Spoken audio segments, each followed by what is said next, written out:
COVID-19 cases among healthcare workers continue to rise. This comes on the heels of a widening gap in the number of health staff enlisting to be part of the country's COVID response efforts. JC Cosico with the details. Healthcare workers testing positive for COVID-19 continue to rise. As of July 25, over 4,000 medical frontliners were infected, an increase of more than 500 from last week. The DOH attributes this to community transmission, as some health workers, they say, choose to go home instead of staying in designated facilities. Itong ating baka yung infection prevention and control, we had it checked again, no, and monitored, and we have adequate supply of PPEs.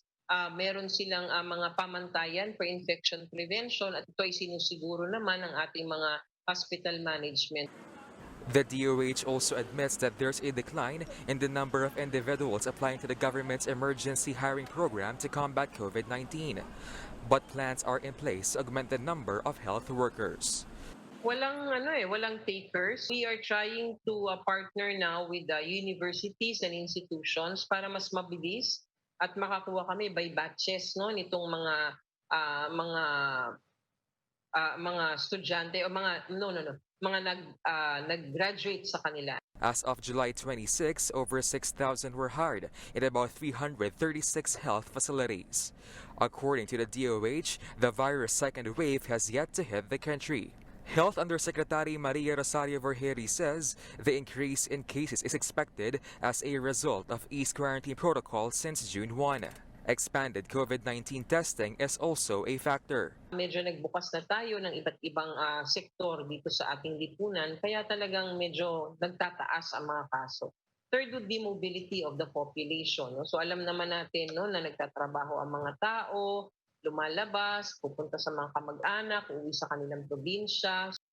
The palace earlier said that Metro Manila might be placed under modified enhanced community quarantine should cases reach 85,000 by end July. We have the case doubling time, the mortality doubling time. We also have the critical care utilization rate. Aside from that, we have other indicators to consider the other sectors, no, of society. Like there are economic indicators, there are social indicators, and there are security indicators as well. Vergeri adds the interagency task force will talk about the incident involving thousands of LSIs going home to their provinces at the Rizal Memorial Stadium over the weekend. The DOH immediately reported this to the Interior and Local Government Department as physical distancing was no longer observed. The meeting, the DOH says, shall enable agencies to make plans to avoid similar scenarios in the future. For News 5, JC Cosico, we are One News.